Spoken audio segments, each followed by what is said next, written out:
Hi, everyone. Welcome back to Holistic Health Radio. I'm your host, Sarah Liz King.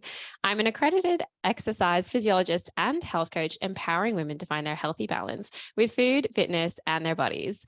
Through my one-to-one and group coaching programs, both myself and my team help women regain their periods, find food freedom, and have a healthier relationship with exercise, all while gaining body confidence. Now, today on the podcast, I'm so excited to be joined by Korey.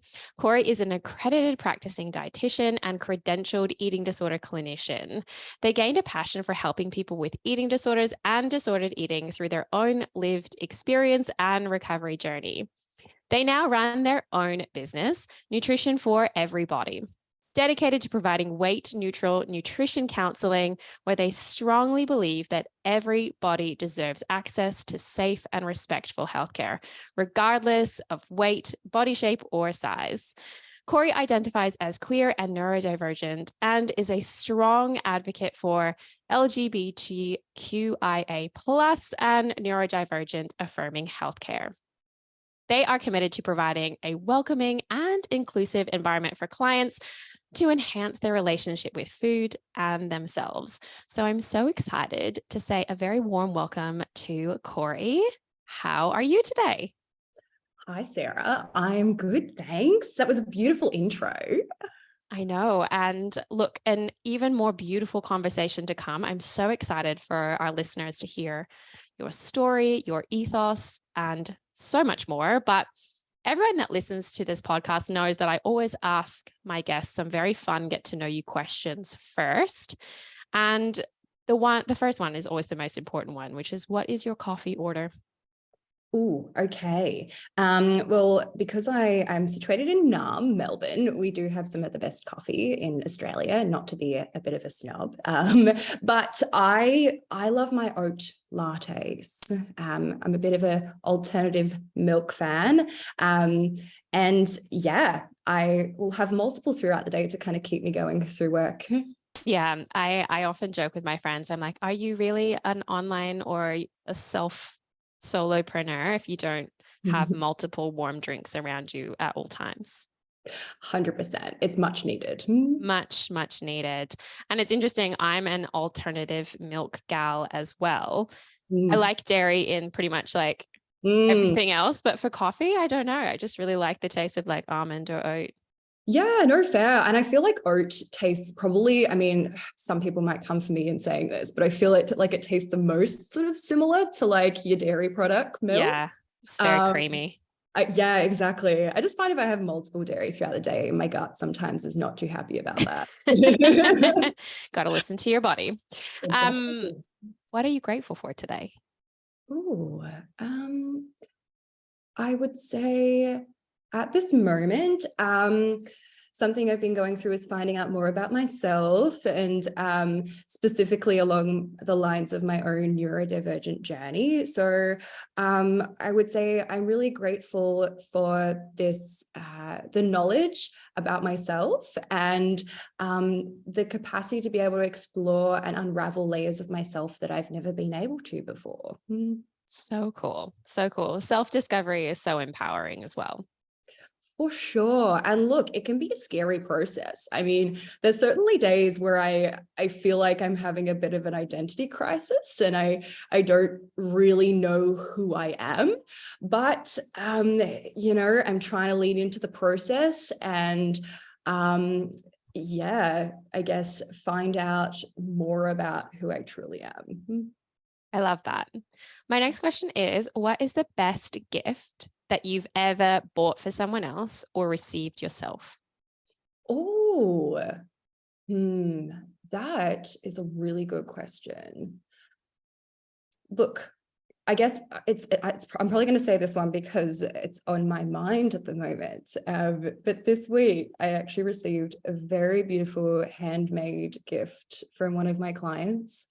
She does cross stitching as one of her main hobbies, and she cross stitched this beautiful piece which she framed that says everybody is a good body, and it's sitting in my office space, and it's just the perfect fit for, you know, the type of work I do and my values. And it's just, it means the absolute world.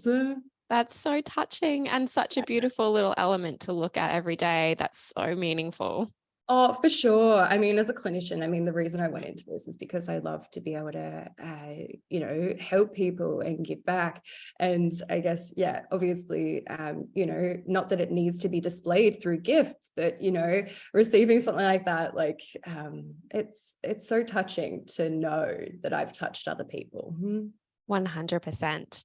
Now, as a dietitian, I mean, I ask everyone this question, just because I think it's really interesting and shows us, I guess, the things that we love and always have, is what can we always find in your fridge?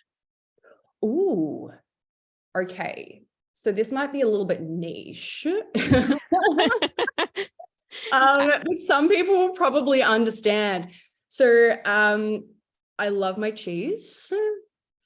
And the specific cheese, which is always in my fridge, is Meredith's goat's feta. I do know the one. Yeah. Yeah.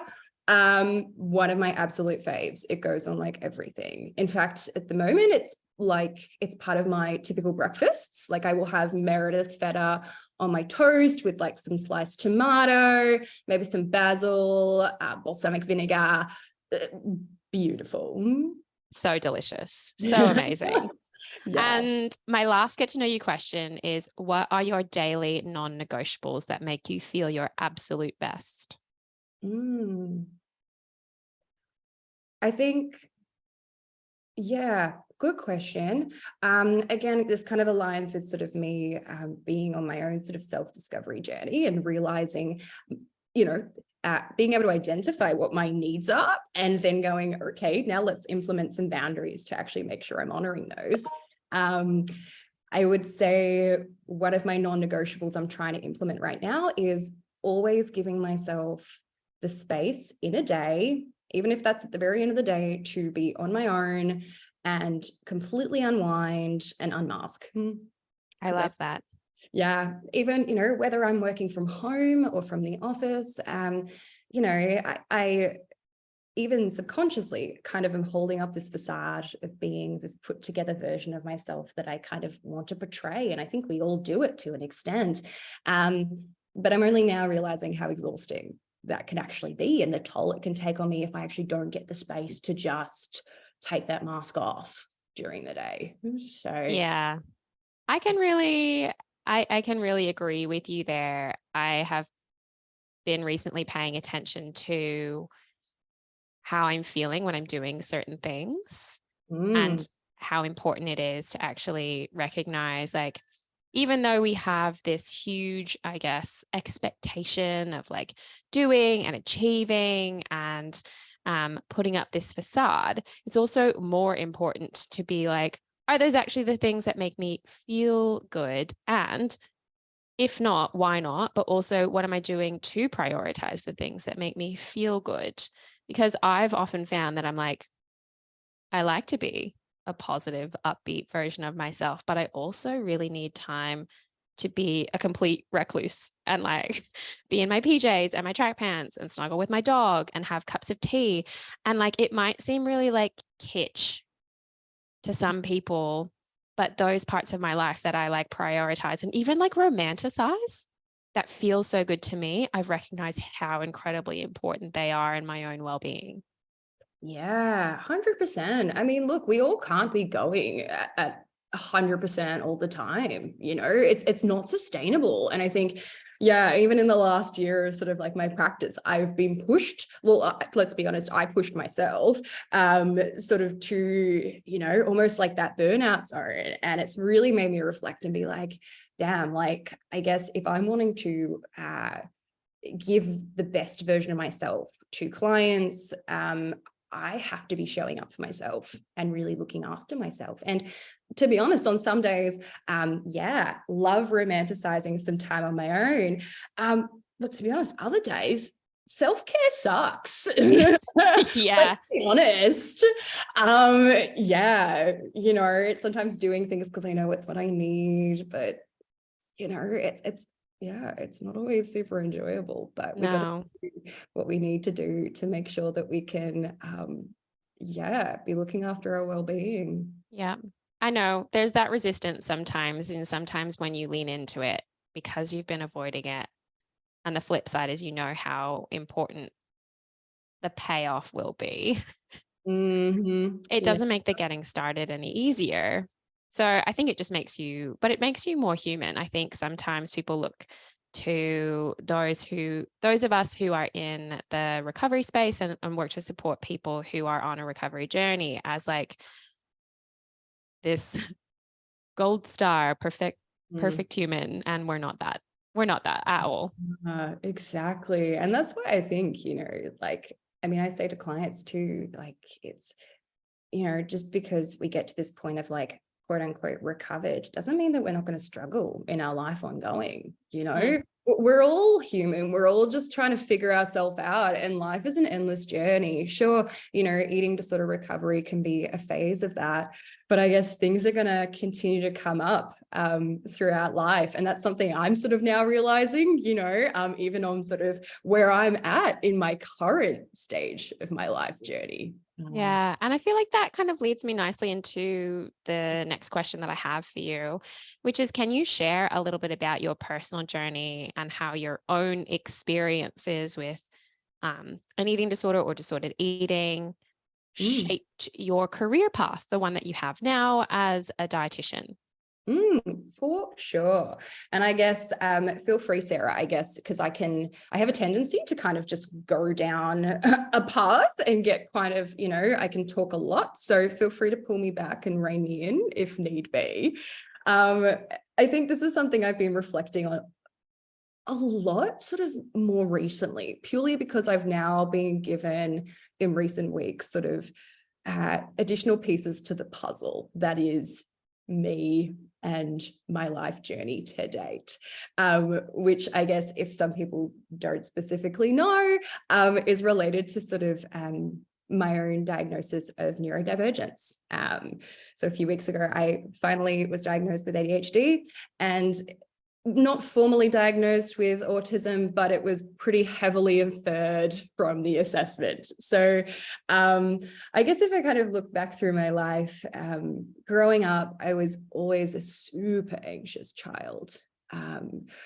In fact, I mean, my brain was always riddled with intrusive thoughts and really sort of dark things from a really young age.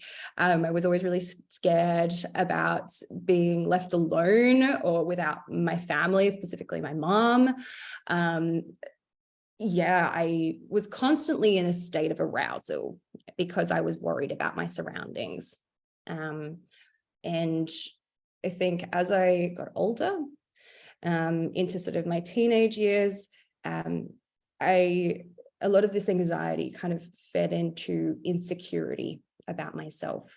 As a kid, I was kind of a little bit of an oddball, a little bit different. I wasn't super good at making friends. But to be honest, I didn't really mind not having that many friends. But in saying that, like everyone kind of wants to feel quote unquote normal when you're a kid and growing up, and sort of like that you fit in somewhere. And when I became a teenager, a lot of it kind of centered around, I guess, my appearance and my body, which was sort of fueled also by the fact that I was a dancer. So I started dancing when I was 3 and continued for 15 years. Yeah. It became a very special interest of mine. I loved to dance. I loved to perform and, put on a persona and be someone else. But unfortunately, the dance world, it can have some toxic traits, especially when we go back to sort of its roots in a lot of, I guess,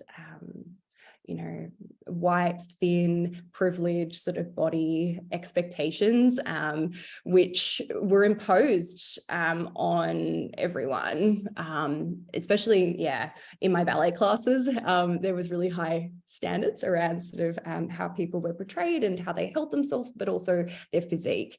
And I think over the years, it really started to the messaging that I was different and I appeared different to others really started to sort of set in. So I think pressures of kind of feeling like I didn't quite fit in socially, paired with feeling a sense of inadequacy around my body, sort of led me to become very, very self-conscious in my body. A lot of insecurity around my appearance. And, you know, even photos of me as a teenager, like I was always covered in sort of baggier clothes. I was a bit of a tomboy as well. So, you know, yeah, I did not like to have my body on display. It wasn't until sort of the final years of high school where things were getting more intense. I was putting a lot of pressure on myself to do incredibly well in terms of my grades because I wanted to get into a specific course and X, Y, and Z. And I'd always been a very high achiever, imposed incredibly high standards on myself, very perfectionistic. And this pressure, this sense of chaos in my life around, shit, am I going to get into the course that I want to get into? What direction is my life heading? Paired with this body image stuff, I turned to food to provide a sense of control amongst all the uncertainty, which led me down the path of developing my eating disorder, which, you know, it's so interesting to reflect on now because, you know, you can't help but wonder how life could have been if it didn't ever sort of manifest. But yes, such is life, right? I mean, I developed a lot of restrictive behaviors. It all came around sort of, you know, my focus around sort of weight and numbers for a sense of certainty was really sort of gratifying. And I eventually became so unwell that I could no longer dance, which was really upsetting. But at that time, you know, priorities sort of weighed out, and I felt like that sense of control was more important at that stage of my life. Yeah. And yeah. I think it's so interesting, that kind of picture that you painted from a very young age, and how some of these, I guess, characteristics of ourselves can often set us up to be more at risk of developing disordered eating or an eating disorder. And there's nothing to say, like, you know, like, what if something was different, and wouldn't it be nice to know what that other life might have looked like? But I'm often the same.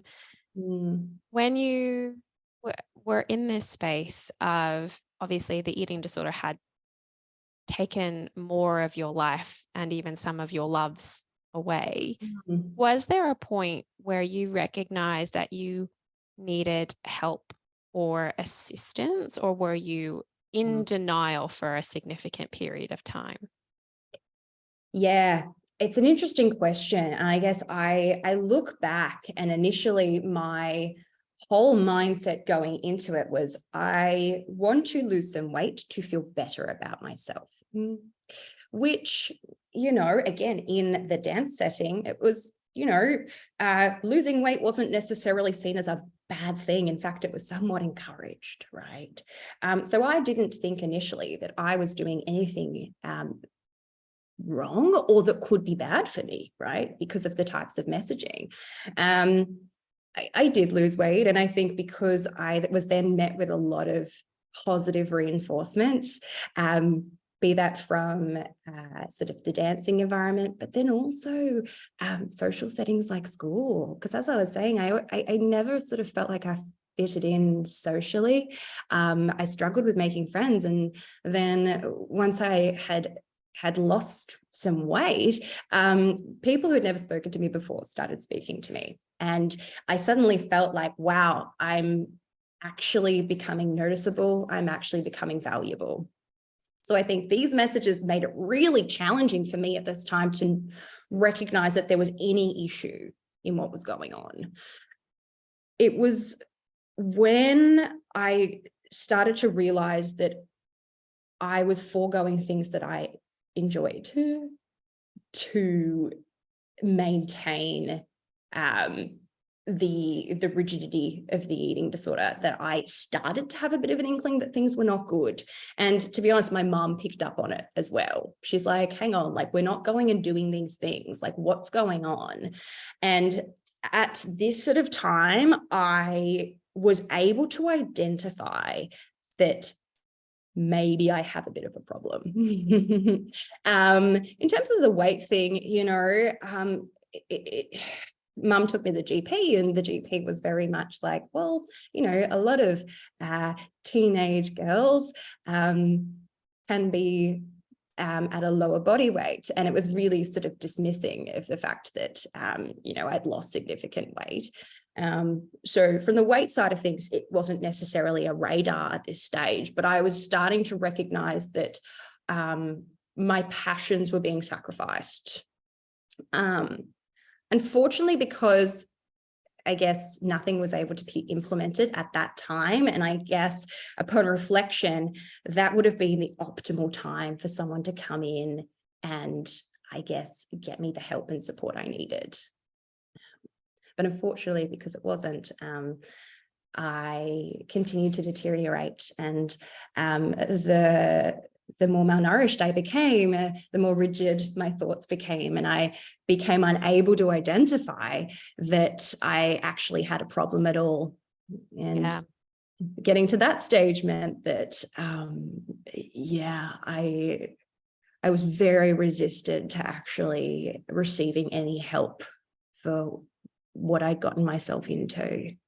Yeah, and we see that so commonly throughout some of the research, where there's that correlation between how malnourished the brain becomes and the intrusive thoughts, which is such a difficult place to be, because you're caught between this rock and this hard place where the healthy voice doesn't even have a place. It's like very quiet in the corner of your brain, and the disordered voice is so strong that you don't even know, you know, you lose a sense of self within it all. And it can be so confronting, because oftentimes that's when you push people away, and that's when you become more controlling, and it's so much more difficult to be open to the opportunities of help that may be offered to you. Yes, such a challenging time. And it's unfortunate because I can, to some extent, identify when that sort of line is being crossed with some clients as well. And that's when, you know, unfortunately, you know, working, I guess, in a private setting, you know, sometimes is just no longer appropriate when someone's unable to actually think outside of the rigidity of their disorder. Yeah. And similarly, you know, when treatment becomes ineffective, it's so heartbreaking, because obviously you want to provide so much care and support for the people that are within your care, but obviously it helps nobody to facilitate ineffective treatment. Yeah, it's one of those hardest things, because I mean, at that moment in time, what is needed to actually, I guess, get to a place where the brain can start to explore more abstract concepts and think outside of the box is that nutrition. Yeah. And that's where I think, you know, at that stage, like, the dietitian's role is really significant. But again, it's getting over that, the mental rigidity, to actually allow that nutrition rehabilitation to actually occur. So it's this really, really tough situation to be in. Yeah. From your own personal experience, what were the main things that were most helpful for you to get to what you considered recovered? Yeah. Well, look, I will be honest, and I'm generally always sort of upfront about sort of what my treatment did involve. For me, it involved a pretty significant inpatient stay. Because, as I said, I got to a space where I could no longer identify what the reality of my situation was. And as a result, I mean, my mental health became so poor that I did get to a stage where I didn't even know if I wanted to keep on living. So I did really need that sort of that acute psychiatric intervention, which was really tough. Like, I'm not going to lie, probably one of the hardest stages of my entire life. But without it, I honestly wouldn't be here today, and I'm forever grateful for the fact that I was able to access that type of care, whilst acknowledging that part of the reason I was eligible for that care was because of, I guess, my body weight, which, this is one of the really unfortunate aspects of eating disorder care at the moment in this country, is that a lot of parameters around, I guess, being able to access certain things are based on sort of weight and BMI and weight loss, which we really know is not the only indicator of severity when it comes to someone's illness or physical health. So yeah, I had a significant stay there, which is what I needed. I needed the strict approach to start to actually re-nourish my brain. I basically need to learn how to feed myself again, which was really painful. But after that, I engaged with an outpatient team, a team of, psychiatrists, psychologists, dietitian, and saw pretty much weekly. It was my full-time job became recovery, or I guess, at that time, I don't know if I necessarily aligned with the term quote unquote recovery, but I guess working on myself. Yeah. So yeah, seeing clinicians very regularly. And honestly, it took me several years of that for things to start actually moving in the direction that was preferable for me. Yeah. And I think that is quite a common experience for so many people, is that sometimes you don't know what you're moving towards. The clarity really isn't there, but you know that the existence of what you were, like, the previous existence is pretty painful.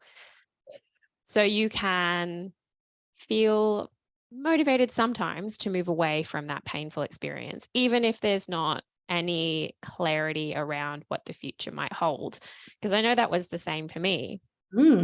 I didn't really start to feel how good recovery could be until years and years and years down the track, where I was like, oh, I laugh again. And it's actually that joyful, soul fulfilling laugh, not like a forced laugh. Yeah. Or I genuinely loved being around my friends versus finding it a laborious experience. And that takes time sometimes. For sure. It really can. Yeah.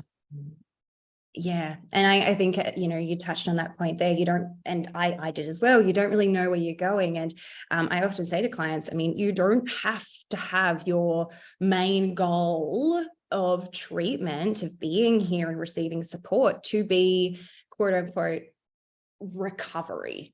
If that doesn't sit well with you, if that feels too overwhelming, that is okay. Sometimes breaking down goals to just smaller sort of goalposts and focusing on sort of more sort of immediate sort of goals can feel a lot more manageable than sort of this idea of reaching recovered, which is such a subjective term anyway. When people aren't necessarily ready and can be struggling and battling with that idea of, parting with their illness, sometimes the focus is rather just around identifying, well, where I'm at right now is not good. Things are not good for me. What do I need to be doing to maybe make life a little bit more manageable and maybe even a little bit more enjoyable for me right now? Yeah. And I love this analogy, and I often use it with clients, is like, Mm. are we focusing on the whole staircase instead of just the step in front of us? Because the whole staircase is overwhelming and it's big and tall and sometimes feels too tough to climb. But if you just focus on the one step in front of you, like you said, it's so much more manageable. That's it. And I think, yeah, coming back to, again, sort of building that confidence, each step is a significant part of the overall journey. And I guess, once you take that first step and sort of experience the benefits of being in a slightly better place, we actually we can feel that we're heading in the right direction, and that can be a sense of reassurance. If we're kind of just, it's like being told, yeah, recovery is good, like it's going to make you feel better, but not actually knowing that for yourself. Sometimes it can be like, well, how do I trust this? How do I know that that's right for me? So I think sometimes getting a taste of actually feeling better in your body, in your experience of your life and the world, can help sort of push you and propel you forwards too. Yeah, I agree with that 100%.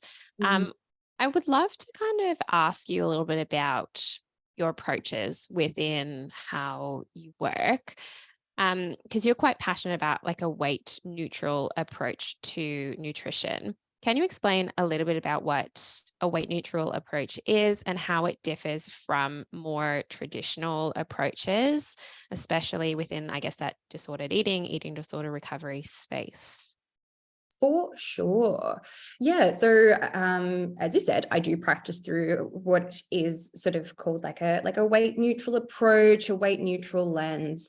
Now, basically what that means is that instead of centering weight and or BMI as the main sort of indicator of health and health status, we're rather focusing more on things like health behaviors.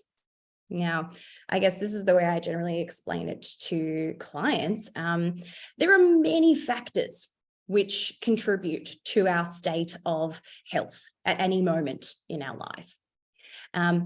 There are factors which are within our control and factors which are outside of our control. Now, factors that are outside of our control include things like our genetic predisposition, our culture, I guess to some extent like our upbringing, right? These are things that we can't actually change where we are in this time in our life. But things that we do have some control over are our health-related behaviors. And when it falls in sort of my domain, that's looking at things like our relationship with food, how we eat and feel our body, and how we move our body, our relationship with movement, right?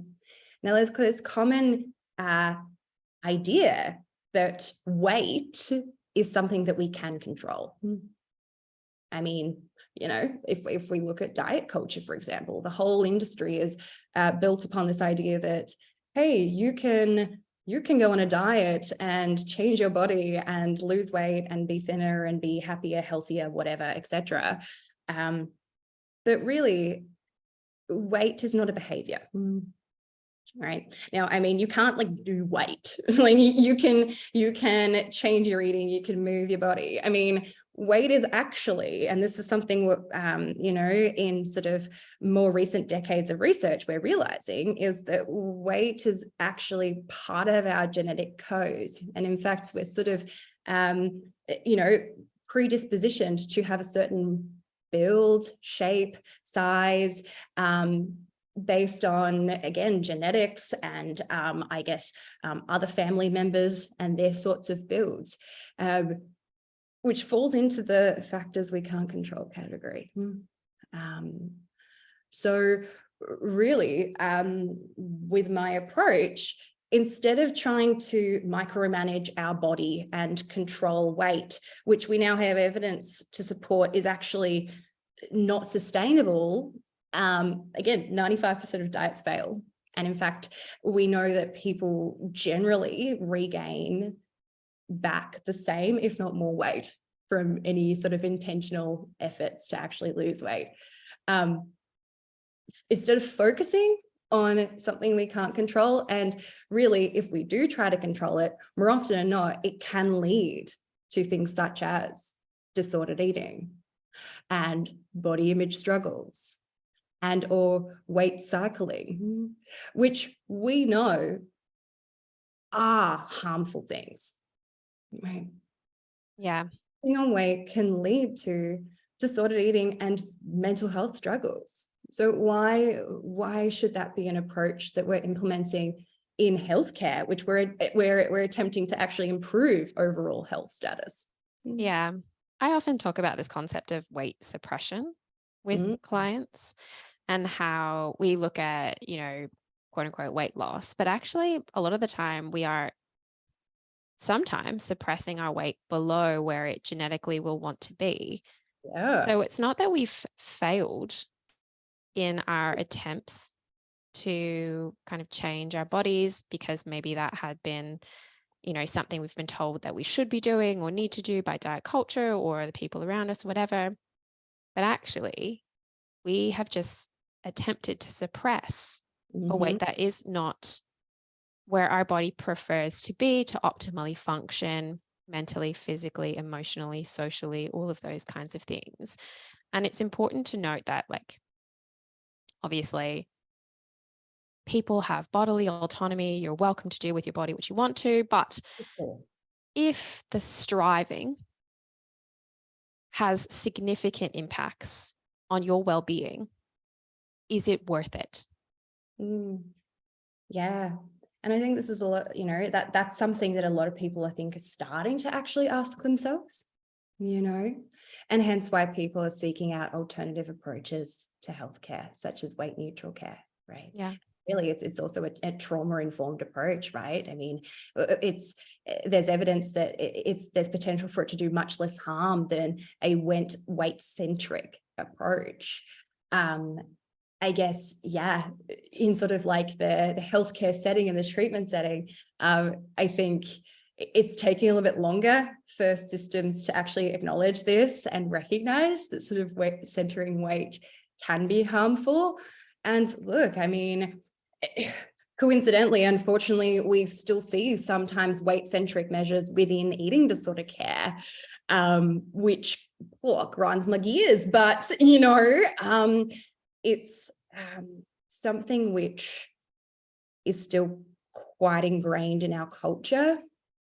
And I think it takes a lot of unlearning as an individual, but also a society to start to, I guess, question the ways we've always been doing things and, start to consider how we can actually do less harm. Yeah. And, I think that's predominantly what I hope for in the future, is that as we know more, we do better. You can only hope for that. This is it. And I mean, I think there's plenty of individuals out there, such as myself and yourself, who are advocating for that change, and then specifically sort of in the eating disorder treatment setting too. Yeah. Now, you mentioned being an advocate for the LGBTQIA plus and neurodivergent kind of affirming healthcare. How do these identities intersect with eating disorders, and what unique challenges or considerations should be addressed in treatment and support? For sure. So I think before I dig into those two, which are kind of, two of my specific sort of, flavors, I guess, it's really important to recognize that, I mean, eating disorders is an intersectional topic. We can't consider just one area, one sort of type of population within, those who experience eating disorders, because it's exclusionary, and there's so many, intersecting areas such as, race, religion, culture, sexual and gender identity, sort of, disability, social economic status, that all really play a part in how eating disorders manifest and who they affect. So, I mean, when it comes to sort of members of the LGBTQIA plus community, we know that they're at higher risk of eating disorders compared to, I guess, sort of the general population outside of that community. And there's many factors that can come into play there, but I guess the main one is really, the sense of otherness. And really, I think that's something that is seen through all sort of marginalized groups who experience eating disorders, is that there's an exclusionary sort of thing about their identity that makes them different. And I guess in a way, eating disorders or, focusing on body and image can be a way to cope with that and deal. And maybe whether it's trying to conform or trying to just deal with the pressure of existing in the heteronormative, white, white supremacist society that we live in. So, yeah, I mean, there is a significant crossover between sort of LGBTQIA plus and neurodivergence too, it's super interesting. We're finding out a lot of sort of new research that, that there are higher rates of neurodivergence within the queer community and vice versa. I think when it comes to neurodivergence, it's the discussion about neurodivergence is more up and coming, I think, which is great to see. And, I think a big thanks does come to social media too.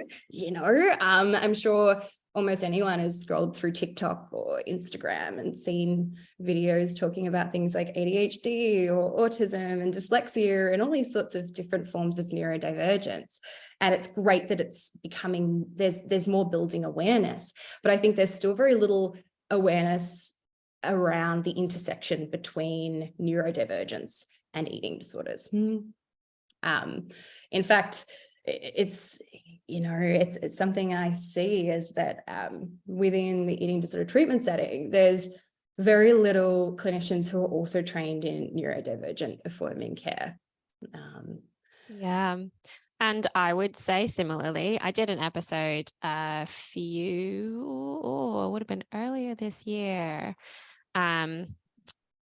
on ADHD and eating disorders and how there is more to think about when providing nutrition care, recovery care, psychological care, all of those kinds of things, because oftentimes clinicians and practitioners learn to work one way, maybe the traditional way, whatever that kind of looks like. But we don't take into consideration how people take on care and whether it's going to be effective in their own treatment. So in that kind of terms of those kinds of considerations, what are you thinking about as a clinician when someone is coming to you who identifies as being neurodivergent? For sure. And I think, touching on what you said there, right? Like, we have to recognize the world we live in has been built for the neurotypical brain, right? So then, of course, the eating disorder treatment models have been designed with neurotypicals in mind. So, of course, then there needs to be consideration of how we adapt that to people whose brains work slightly differently. And to be honest, I do weave neurodivergent firming care into, clients and care where they may not perhaps have a formal diagnosis, but perhaps the traditional approaches we've potentially tried have just sort of not aligned with them. So I think it's really important to actually, even taking a step back from neurodivergence for a sec and asking yourself as a clinician, like, am I just using the stock standard sort of gold standard approach here. And, if it's not working for the individual, like perhaps it's not actually the individual, maybe it's the approach I'm using that's maybe not tailoring to them. But anyway, I digress. When it comes to considerations that I'm generally on my mind, if I'm working with an autistic person and or ADHD, it's generally around sort of sensory processing. So something which is very common to the autistic experience is having either hypo or hyper sensitivities to sensory stimuli, right? Now, we have, there's kind of two main systems in our body around how we sort of interpret, sort of sensory feedback, right? First off, I guess we have our exteroception, right? Now, exteroception encompasses the senses in our external environment. How do we sense the sensory input from our external environment? And that includes our 5 general senses: hearing, sight, sound, taste. What have I forgotten? Touch. Good one. Thanks, Sarah. Yeah, those, our basic senses.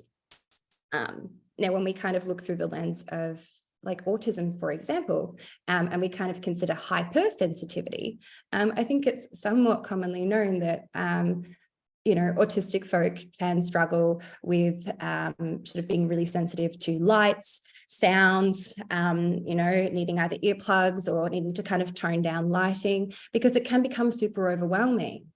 And I guess in the context of even an eating scenario, right, depending on the setting that someone's eating in, sensory stimuli can be so overwhelming that it can make the eating experience incredibly difficult.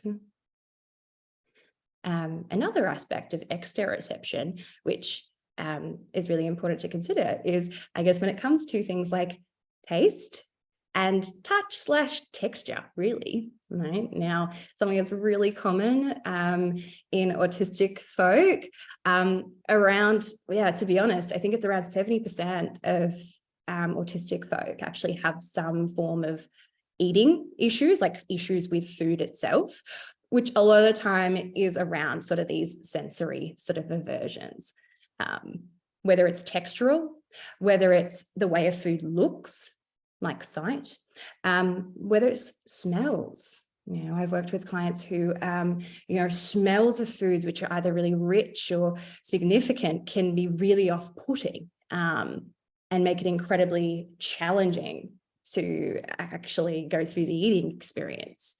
So those external, those 5 senses in how we externally interpret food and our environment are really important considerations. But then I guess it also comes into interoception.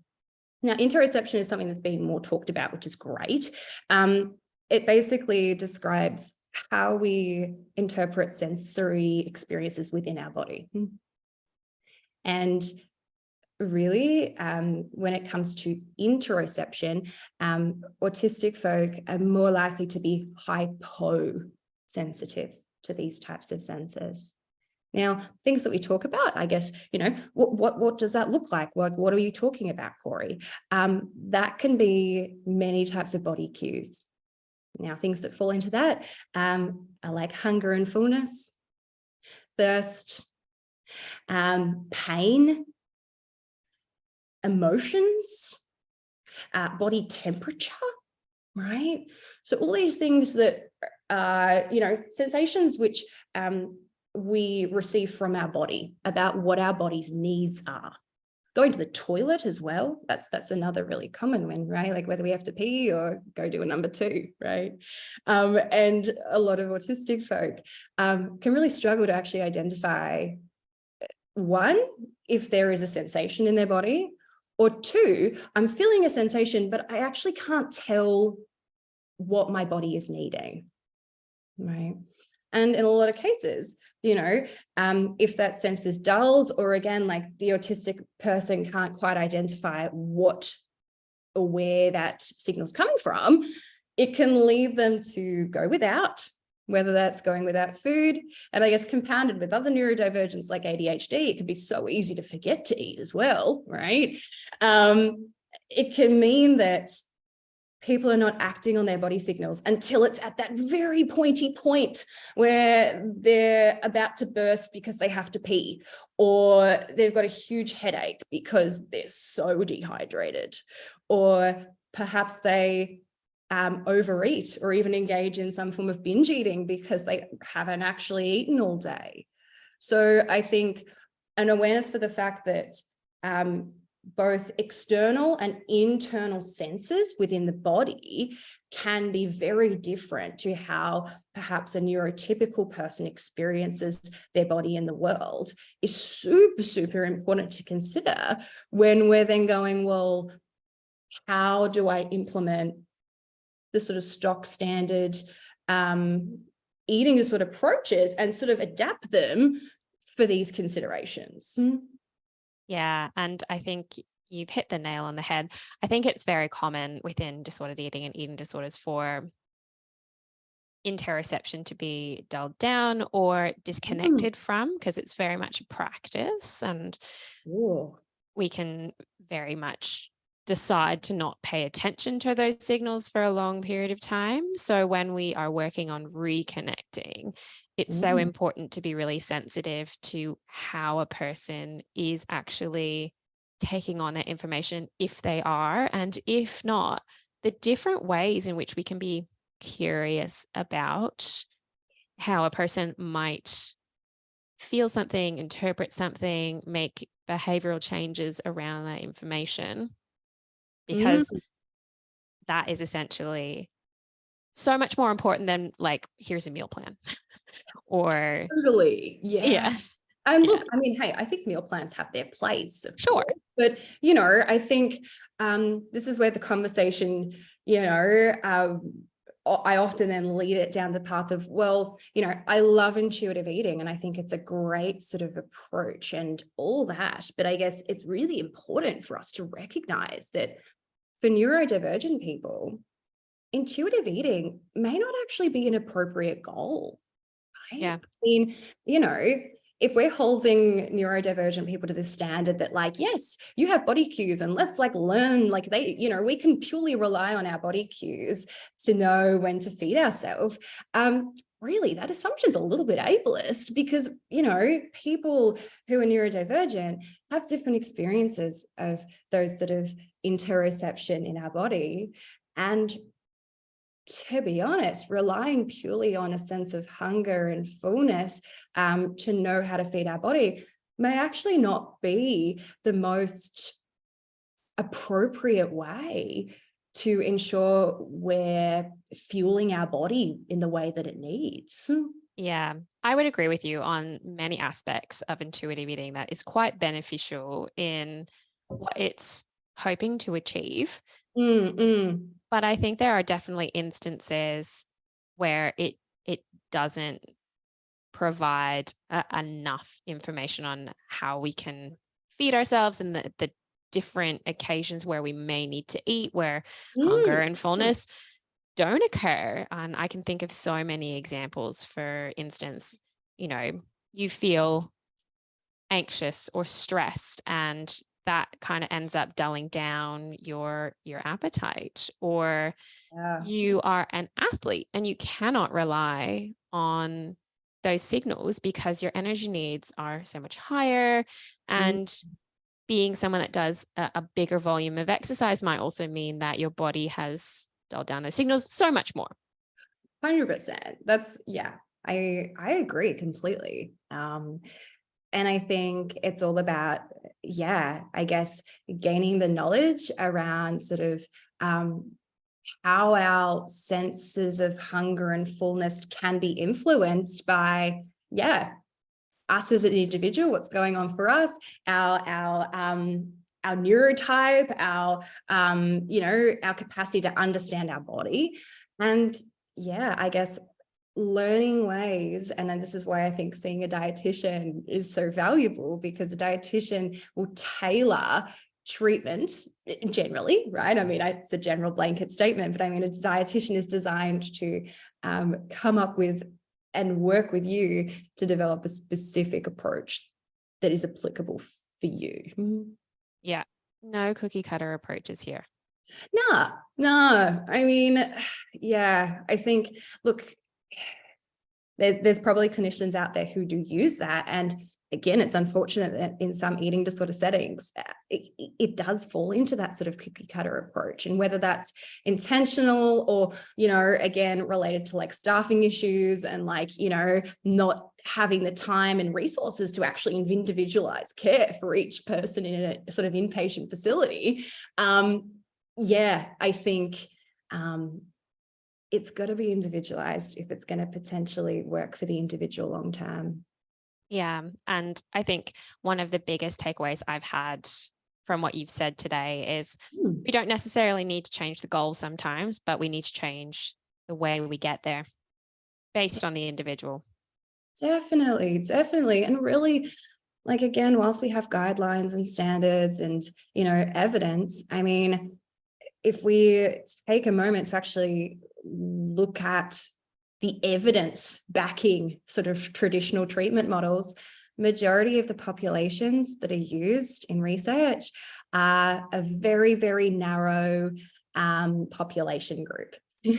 A lot of the standards and approaches we use in eating disorder treatment today is still based on evidence which was, collected looking purely at sort of like anorexia presentations in sort of thin, white, able-bodied, middle upper class sort of young women, which again, we have to recognize, like, that is one, yes, valid and important population that experience eating disorders, but is definitely not the only population. And, if that's the evidence that is backing the treatment approaches that we are using and outlaying to people of eating disorders in all presentations, of course it's not going to work. No, not at all. Yeah. There are so many more factors to consider, which is why having these conversations is so important. And I wanted to say thank you so much for taking the time, not only to share your own journey, but also give us an insight into how a more diverse range of people experience eating disorders and what treatment might look like for those individuals and folk. For those who really enjoyed this episode and are wanting to connect with you further, where can they find you online? For sure. So I'm pretty active on Instagram. If you're an Instagram fan, you can find me at nutrition.for.every.body. Alternatively, you can go to my website, which is www.nutritionforeverybody.com.au. And I'll just throw out there as well, at the moment, my books are currently open to new clients. If you are looking for a dietitian to sort of help support you on your journey through whether it's an eating disorder or sort of healing your relationship with food, feel free to hit me up. Amazing. And I will make sure to put those links in the show notes so that you can easily find and connect with Korey. But for those out there who loved and enjoyed this episode, be sure to let us know by taking a screenshot of wherever you are listening. You can tag myself at Sarah Liz King, or you can tag Korey at nutrition.for.every.body. And we will be sure to reshare those on our stories. But until next time, keep looking after yourselves, and I will be back next week with a fresh new episode you can wrap your ears around.